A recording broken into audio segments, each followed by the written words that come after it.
Я не хочу, чтобы повторилось это с вашими детьми, с вашими дочерями, внучками, матерями. Я хочу остановить это.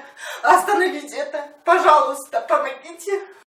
Только после видеообращения матери через социальные сети дело изнасилованной девушки из Есика сдвинулось с мертвой точки. Со слов Гульбадар Мусиновой, ее дочь возвращалась с братом после семейного торжества, когда ее похитили 4 парней на машине и увезли в неизвестном направлении. Родные нашли девушку недалеко от здания местного РОВД. Она как сказала? Они меня изнасиловали, они потом сидели, решали, что со мной делать. Они хотели меня убить.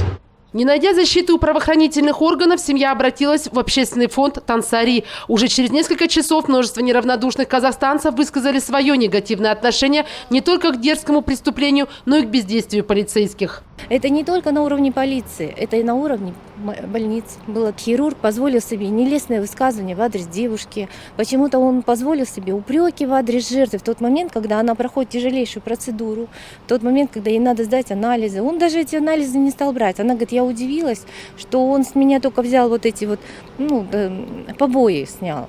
А мазки, которые он должен был тоже взять, он ее отправил почему-то в роддом. С переживаниями молодой девушки, подвергшейся изнасилованию, Дина Смаилова знакома не понаслышке. В начале июля она открыто написала о том, что 27 лет назад была изнасилована группой лиц. За считанные дни под хэштегом «Не молчи КЗ» появились тысячи подобных историй. Я вижу, что мы изменили сознание общества.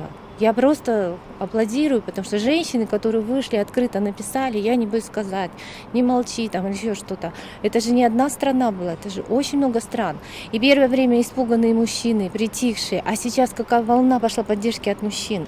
Случай группового изнасилования в колонии Алматинской области, после которого заключенная Наталья Слякишина родила дочь, правозащитник Евгений Жовтис называет пыткой. Экспертиза подтвердила отцовство одного из насильников, сотрудника исправительного учреждения. При этом остальные фигуранты продолжают настаивать на своей невиновности. В связи с этим Евгений Жовтис предлагает внести изменения в регламенты работы медучреждений исправительной системы. Вывод врачей, которые находятся в следственных изоляторах или в местах лишения свободы, из ведения хоть МВД, хоть кого угодно. Они должны быть внутри Министерства здравоохранения и социального развития, то есть быть независимыми. И они должны это все фиксировать под угрозой уголовной ответственности. Правозащитники также настаивают на том, чтобы общество пересмотрело свое отношение к насильственному похищению невест, поскольку во многих регионах страны эта порочная практика считается нормой. Похищенная против воли невеста фактически становится жертвой изнасилования, но подмена понятий традиции не позволяет ей обращаться в полицию. Как ведут себя следственные органы, которые, в общем-то, исходя из своего менталитета, позволяют себе вольное толкование закона и не рассматривают это как кражу и незаконное удержание. Участники круглого стола высказали множество предложений, в том числе исключение понятия примирения сторон из Уголовного кодекса при изнасиловании. Депутаты парламента тоже готовы обсуждать эту норму. 70% преступников сейчас разгуливают по земле только потому, что у них оказались деньги, и они смогли договориться с жертвой. Сейчас в Уголовном кодексе в 4 пункте 68 статьи написано, что в делах, где изнасилование произошло с несовершеннолетними, примирения сторон нет. Но вот если жертва старше, то там по-другому. И чтобы убрать слово «примирение» из этой статьи, сначала нужно провести широкое обсуждение. Экс-депутат парламента Айгуль Соловьева считает, что в решении этой актуальной проблемы в первую очередь должны быть заинтересованы государственные структуры. И здесь большая роль Министерства здравоохранения и социальной защиты. Неудивительно, что их здесь нет.